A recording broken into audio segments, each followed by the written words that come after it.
샬롬 여러분 반갑습니다. 다시 한번 더 인사하겠습니다. 저는 여러분들과 함께 예배할 정중영 목사입니다. 이렇게 만나게 돼서 참 반갑고 또 하나님 안에서 우리가 이루어 나갈 우리 과천교회 청년교구가 기대됩니다. 조금 더 자세한 저의 소개로 말씀을 시작하고자 하는데요.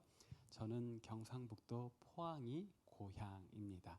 여러분 우리나라 지도를 생각해 보시면 호랑이 꼬리가 있는 호미곶으로 유명한 그곳인데요. 저는 거기에서 태어나서 80년대 언젠가 태어나서 20살에 장로회 신학대학교에 입학할 때까지 그리고 다시 군 복무를 잠깐 포항에서 했는데 그 기간 동안에 굉장히 긴 시간 포항에서 살았지만 사실 포항 사투리는 잘 쓰지 않죠. 고향이 서울인 줄 아셨을 겁니다. 아니면 말고요. 네. 그렇게 저의 고향은 포항이고 이제 대학을 오면서부터는 서울에서 쭉 살았고 그 외에 여러 가지 지역에서 이제 사역을 했는데 저는 거울을 볼 때마다 이렇게 감탄하게 되는 신체 부위가 한 군데 있습니다. 남자들은 보통 항상 화장실에서 이렇게 본인의 외모에 감탄을 하게 되는데요. 저는 어떤 부위에 이렇게 눈이 많이 갈까요? 제가 제 몸 중에서 가장 사랑하는 부위, 누가 보아도 저 부위는 매력적이다 하는 부분이 있을 겁니다. 어딜까요? 네, 눈인데요. 왜냐하면 너무 작기 때문이죠. 아까 제가 문 앞에서 여러분들을 환대 인사해 드렸는데 저를 이렇게 잘 못 쳐다보시더라고요. 근데 잘 쳐다보셨어도 저의 눈은 못 보셨을 겁니다. 제가 웃다 보면 눈이 없어지기 때문에 어제 우리 교회에서 결혼식이 있어서 제가 잘 모르는데도 이렇게 축하하게 되었어요. 우리 다솔 자매였나요? 네. 그래서 이 신부 대기실에서 같이 사진을 찍자고 해서 잘 모르는데 이렇게 무리에 껴서 사진을 찍는데 하필 기사님께서 말씀하시대요. 눈을 좀 뜨시라고. 네. 자, 이렇게 작은데 저는 제 눈을 아쉬워하지 않습니다. 오히려 저의 매력으로 생각을 합니다. 왜 그럴까요? 작아도 있을 건 다 있기 때문이에요. 안 놀라시는군요. 뭐가 있느냐? 쌍꺼풀이 있습니다. 네, 이거는 저를 사랑의 눈으로 보시는 분들만 보실 수 있는데요. 없는데 그냥 하는 이야기가 아니 진짜 있어요. 저와 교제하면서 찾아보십시오. 네. 그리고 작지만 기능상으로 완벽하게 아무런 하자 없이 작동을 합니다. 이게 기술 아니겠어요? 사이즈가 작은데 모든 게 되는. 그래서 저는 저의 눈을 볼 때마다 우리 하나님을 찬양합니다. 어쩜 이렇게 섬세한 손길로 창조를 하셨을까? 그러니까 목사가 됐겠죠, 그죠? 네, 아주 저의 눈을 사랑합니다. 자, 그 외에도 저의 소개를 하자면 참 많은 에피소드들이 있는데요. 지금 저의 체중, 몸무게는 어느 정도 될까요? 표준이겠죠. 한때는 약 1톤, 아니죠. 1톤은 아니지. 0.1톤. 97kg가 나갔던 적이 있습니다. 네, 살을 쏙 뺐어요. 첫사랑 때문에. 네, 첫사랑에 관한 이야기는 또 우리가 교제를 하면서 제가 다음에 나누도록 하겠습니다. 자, 어쨌든 저는 그렇게 포항에서 태어났고 경상도에서 살다가 장로회 신학대학교에서 공부를 하고 이제 목사가 되었습니다. 목사 안수를 받기 전까지는 계속 서울에서 전도사로 사역을 했고요.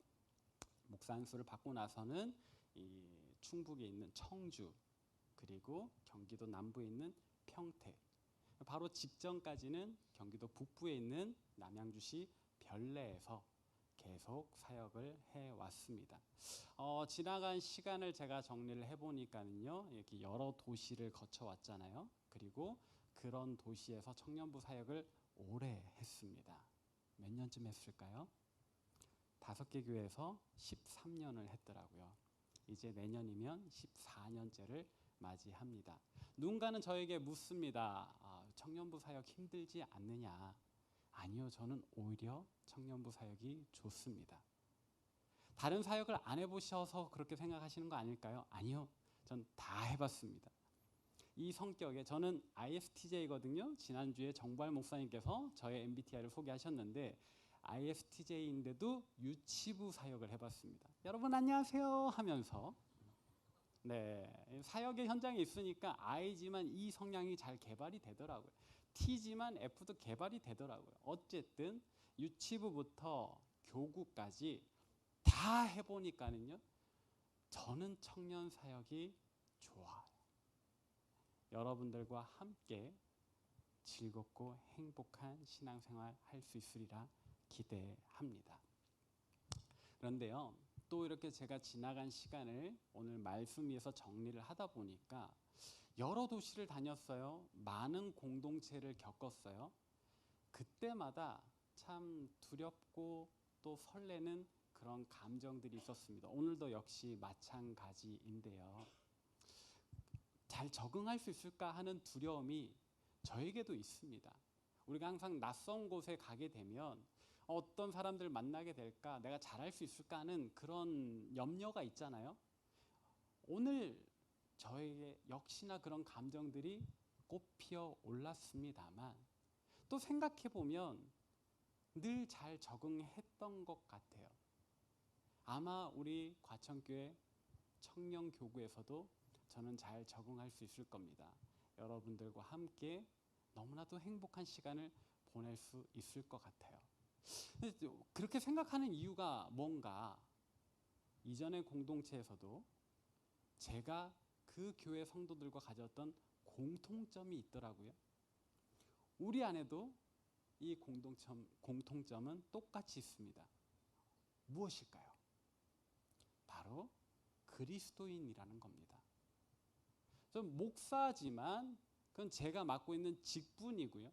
저 목사이기 이전에 한 사람의 그리스도인이고, 이전에 제가 섬겼던 공동체의 회원들 역시 그리스도인입니다.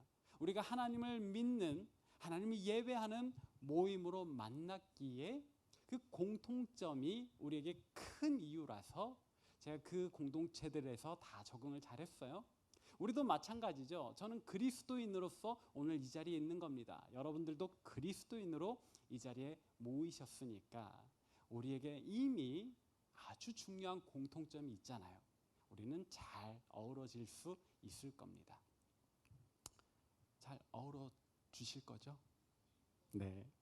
자, 그러나 우리가 본격적인 교제에 앞서서 한 가지 짚고 넘어가야 하는 것이 있는데요. 그럼 바로 우리가 공통점으로 생각하는 이 그리스도인이란 무엇인가? 우리 잘 정의하고 넘어가야 합니다.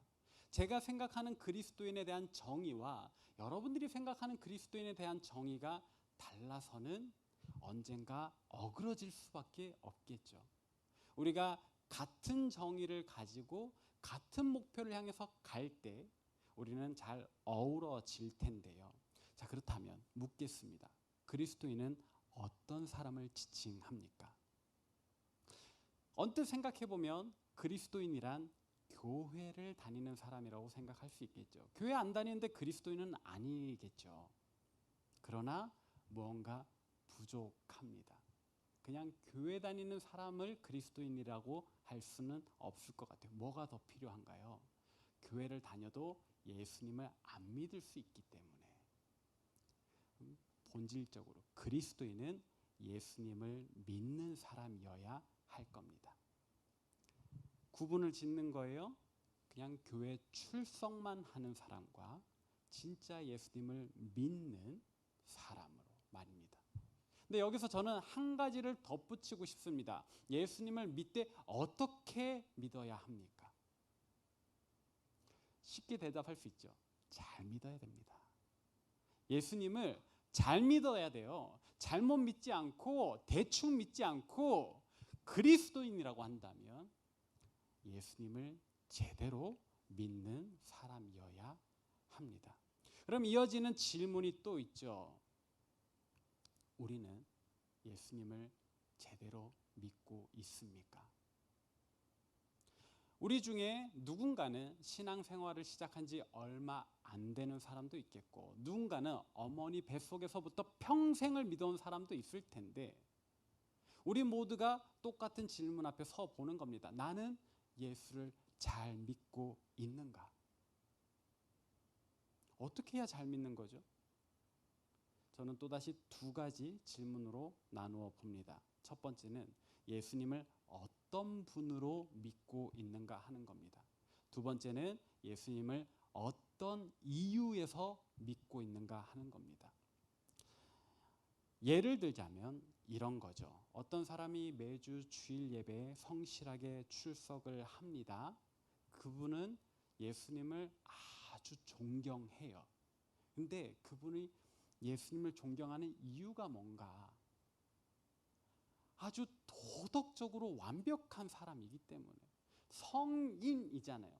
예수님 한다면 어떤 그림으로 묘사할 때는 머리 위에 이 휘강을 그릴 정도로 성인이시니까 나보다는 뛰어난, 나보다는 더 우월한 그런 어떤 인간의 모형으로서 예수님을 존경하는 사람들이 있다.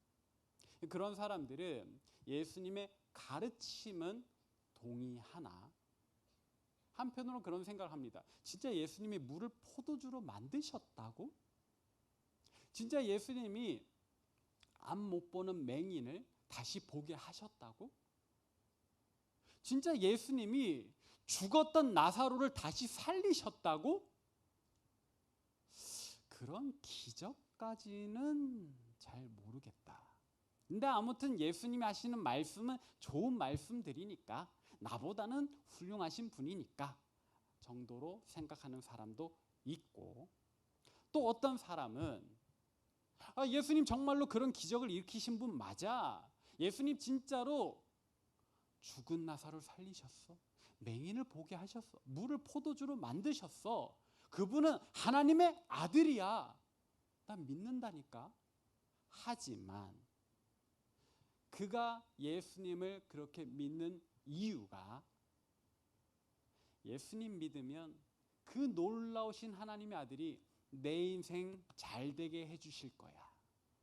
내 학업, 내 사업, 나의 진로, 내 인생길을 평탄하게 해주실 거야. 그런 이유에서 믿는 사람도 있다라는 거죠. 그런가 하면 전 또 이런 사람도 만났습니다. 사실 자기는 예수님을 잘 모르겠대요. 그런데 교회를 왜 이렇게 열심히 다니세요라고 물어보니까 예수님 믿으면 그래도 마음의 위로가 돼요라고 대답을 하더라고요. 아무것도 믿지 않을 땐 불안한 겁니다. 앞날이 어떻게 될지 잘 모르겠고 혼자 외롭게 이 험한 세상을 헤쳐나가려니까 두렵다라는 거죠. 근데 예수님을 믿는다고 하니 그렇게 생각해 보니 교회 다니니까 하나님이 나를 지켜보신다 생각하니 마음의 위로가 된다라는 거예요. 마음의 위로의 차원에서 그냥 수많은 종교 중에 기독교를, 교회를 택한 사람도 있고, 저는 그런 질문을 해봅니다. 이 마지막 부류의 사람은 만약 그의 집에서 교회보다 절이 더 가까웠다면 절로 가지 않았을까? 그죠? 뭐 부처든 예수든 그 사람이 마음의 위로를 얻기 위한 이유라면 누구를 믿든 무슨 상관이겠어요? 근데 이런 사람들이 우리 주변에 어쩌면 지금 우리 안에도 있을 수 있다. 제가 방금 말씀드린 이 세 부류의 사람들은 몰라요. 스스로는 그리스도인이라 생각할지 몰라도 과연 참된 그리스도인이라 말할 수 있을까요? 우리는, 저와 여러분은 진짜 그리스도인이기를 바랍니다. 예수님을 제대로 믿는 사람들, 예수님을 정확하게 알고 올바른 이유에서 믿는 그런 사람들이기를 바랍니다. 자, 그렇다면 예수님은 어떤 분이신가? 성인 군자, 어떤 신적 능력으로 나를 잘 되게 해주실 그런 분? 아니요. 성경은 물론 그 모든 것을 포괄하지만은 핵심적으로 예수님은 이런 분이십니다라고 우리에게 알려주는데, 오늘 본문 베드로전서 1장 21절 다시 한번 더 읽어보도록 하겠습니다. 함께 읽습니다. 시작. 여러분은 그리스도로 말미암아 하나님을 믿고 있습니다. 하나님은 그리스도를 죽은 사람 가운데서 살리시고 그에게 영광을 주셨습니다. 그래서 여러분의 믿음과 소망은 하나님을 향해 있습니다. 아멘.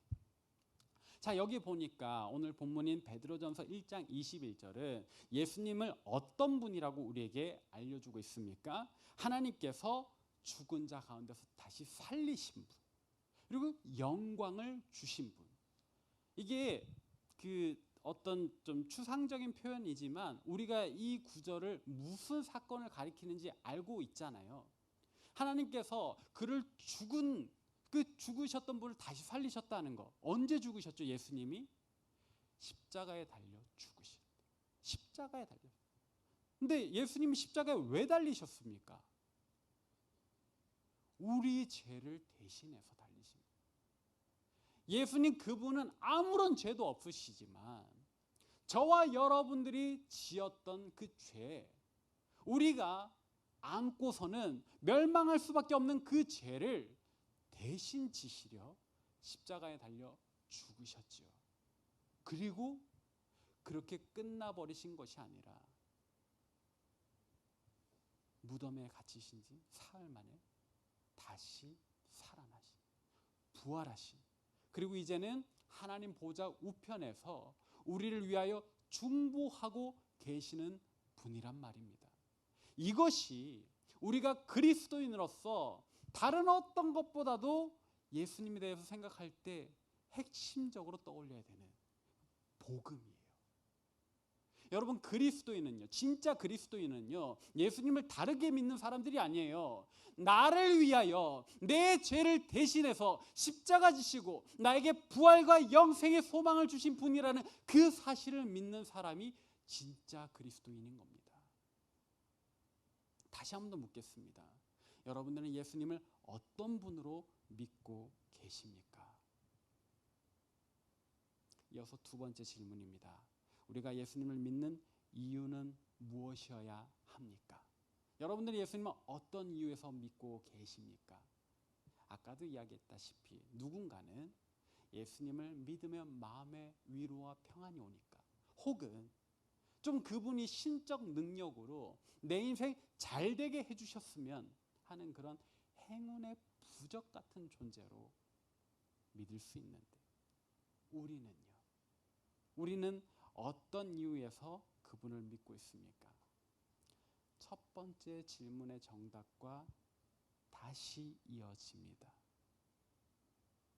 그분이 우리가 져야 할 십자가를 대신 지셨기에, 그분이 우리를 죄에서 구원해 주셨기에, 그분이 하나님과 우리 사이에 단절된 관계를 다시 회복시켜 주셨기에, 우리를 향한 하나님의 그 영원한 사랑을 확증해 주셨기에, 우리가 다시 하나님의 백성 되게 하셨고 우리를 다시 하나님의 자녀로 살게 하셨기 때문에 우리는 예수님을 믿는 것이어야 합니다. 그렇게 생각해 보면 여러분, 때로 주님께서 우리의 기도에 응답하지 않으신다 할지라도 우리의 믿음이 흔들릴 필요가 있습니까? 없습니까? 없는 거예요. 그분이 내 기도 들어주시니까 예수님을 믿는 게 아니라 나를 구원하셨기 때문에 믿는 것이라면, 오늘 내가 간구하는 기도 제목에 주님께서 응답하지 않으신들, 혹 거절하신들, 예수님 나를 구원하셨다는 이 사실이 변함이 없는데 우리가 주님을 의심하고 혹은 부인해서야 되겠습니까? 이제 그리스도인으로서 우리가 생각해야 할 그 두 가지 질문에 대한 답이 다 나왔네요. 예수님은 어떤 분이십니까? 우리를 구원하신 분이시다. 우리가 예수님을 왜 믿는가? 우리를 구원해 주셨기 때문이다. 나에게 복 주셔서가 아니라. 구원이 먼저예요. 이 구원의 확신이 먼저예요. 구원에 대한 기쁨과 감격이 먼저란 말이에요. 그러고 나서 우리가 주님 앞에 구했던 기도 제목이 이루어지는가 안 이루어지는가, 그걸 판별을 하는 겁니다. 아하, 그러고 보니까 이 기도 제목 관련해서 주님께서 거절하신다면 혹은 응답하신다면 이것이 오늘 본문에서도 한 단어와 연결이 돼요. 어떤 단어였죠? 소망입니다. 그리스도인은 어떤 사람이라고 아까 우리 본문이 이야기를 했나요? 믿음과 소망을 하나님께 두는 사람이다. 여러분들은 어떤 소망을 가지고 계십니까? 어떤 소원을 가지고 계십니까? 2023년을 시작할 때 어떤 기도 제목을 하나님께 아뢰셨나요? 그리고 그 기도 제목 중에 어떤 것이 이루어졌고 어떤 것이 이루어지지 않았나요? 저도 이전에 교회에서 이 연초에 소망하는 기도 제목을 나누었었는데요. 누군가 어떤 청년이 그렇게 썼습니다. 부자 되고 싶어요. 여러분들은 어떠세요? 그런 소망 없으세요? 저는 있어요. 목사지만 경제적으로 부유하고 싶습니다. 가난하고 궁핍하기보다는 부유해서 여러분들에게 많이 대접하고 싶어요. 저도 베풀면서 살고 싶어요. 여러분들도 마찬가지시겠지요. 가난하기를 자처하는 분 여기 계십니까? 아주 훌륭합니다. 그러나 부유하기를 꿈꾸는 것, 그것 우리에게 가능하고 우리도 구해야 할 기도 제목일 겁니다. 여러분, 교회 다닌다고 예수님 믿는다고 꼭 공공하게 살아야 되는 건 아니거든요. 예수님께서는 분명히 우리에게도 복 주시는 하나님으로 역사하실 겁니다. 성경 속에 많은 인물들이 또 하나님 주시는 그 풍요로움, 부요로움을 누렸잖아요. 믿음의 조상 아브라함 대단한 부자였습니다. 그죠? 사회적으로 높은 지위에 올라가는 것. 요셉은 어땠나요? 꿈쟁이 요셉. 그 애굽 제국에서 애굽 왕 바로 밑에 1인 지하 그러나 만인 지상 대단한 권력가로 높은 사회적 지위까지 올랐잖아요. 솔로몬은요. 그 당시에 그 고대 근동 세계 전역을 제패하는 지혜와 권력과 부를 가졌던 사람이잖아요. 분명히 성경 속에 하나님 믿는 사람들의 모습이 그러했다면 오늘 우리도 그런 모습 꿈꾸어도 되지 않을까요? 부유해지고 높아지고 강력한 힘을 가지기를 소원해도 되지 않을까요? 됩니다. 분명히 하나님께서는 공중의 새도 먹이시고 들의 꽃도 입히시는데 그보다 귀한 우리를 먹이지 않으시고 입히지 않으실 이유가 없거든요. 우리에게 모든 것을 허락하실 겁니다. 그러나 여기엔 전제 조건이 하나 있어요. 뭐예요? 그 소망이 우리 자신을 향한 것이어야 할까요? 하나님을 향한 것이어야 할까요? 오늘 본문은 분명히 이야기하죠. 우리의 믿음과 소망이 하나님께. 어떤 친구가 그렇게 기도를 하더라고요. 목사님, 저는 꼭 로또 1등이 되어야 합니다. 왜? 할 일이 많거든요. 무슨 할 일? 뭐라도 하겠지요. 야, 그게 무슨 소리야? 제가요 한 달에 월급 200을 받고 있는데요. 월세 얼마 나고 뭐 나고 하니까요. 제가 이번 달에 쓸 수 있는 용돈이 30만 원밖에 남지 않아요. 답답해 미쳐버릴 것 같아요. 근데 집 앞에 로또 판매점이 있어요. 볼 때마다 하나님께 기도합니다. 하나님, 저 한 번만 로또 1등 당첨되게 해주세요. 근데 목사님, 이거 잘못된 기도 제목일까요? 라고 저한테 물어보는 거예요. 여러분 어떻게 생각하세요? 잘못됐다라고 제가 대답을 해줬습니다. 로또 1등을 꿈꾸는 그 사실 자체가 잘못된 게 아니라요. 제가 반문했어요. 야, 하나님께서 너한테 왜 로또 1등을 줘야 되는데 너 그걸로 어디다 쓰려고? 몰라요. 일단 좋은 데 쓰겠죠. 구하고 보는 겁니다. 그래서 안 주시는 거예요. 그래서 사랑하는 여러분, 우리의 먹고 마시고 우리가 행하는 모든 행동은 하나님 원하시는, 우리에게 요구하시는 목적이 있습니다. 그 목적은 무엇인가? 우리가 고린도전서 10장 31절로 함께 알아봅시다. 고린도전서 10장 31절 말씀 함께 읽습니다. 시작. 그런즉 너희가 먹든지 마시든지 무엇을 하든지 다 하나님의 영광을 위하여 하라. 아멘. 우리의 먹는 것, 우리의 마시는 것 다 무엇을 위하여 해야 한다고요? 하나님의 영광을 위하여. 여러분, 우리 그리스도인의 행동은, 우리 그리스도인의 말과 행동은 단 하나의 목적을 위하여 이루어져야 합니다. 무엇 때문에? 무엇을 위하여? 하나님의 영광을 위하여. 우리의 먹는 것, 우리의 마시는 것조차도 하나님의 영광을 위하여야 한다면 우리의 소원, 우리의 소망도 무엇을 위하여야 할까요? 하나님의 영광을 위하여야 합니다. 이것이 오늘 본문이 이야기하는 우리의 소망을 하나님께 두는 그리스도인의 모습인 거예요. 우리가 참된 그리스도인이라면 진실로 이와 같아야 합니다. 그러므로 여러분, 많은 소망을 품으십시오. 부유하기를 꿈꾸셔도 괜찮습니다.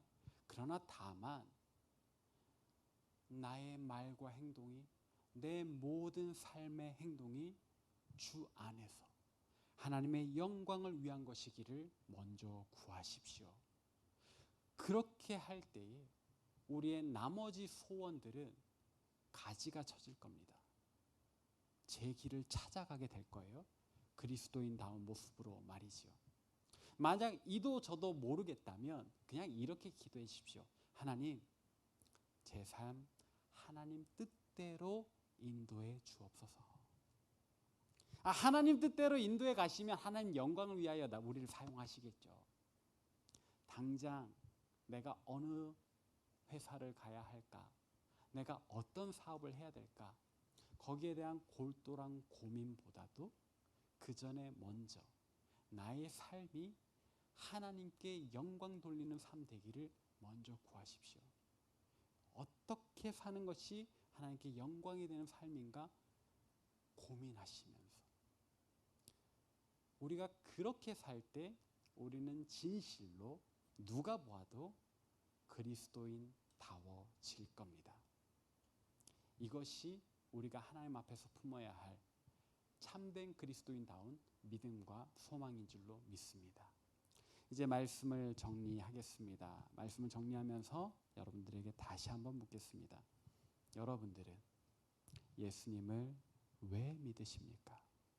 또 여러분들은 예수님을 어떤 분으로 믿고 계십니까?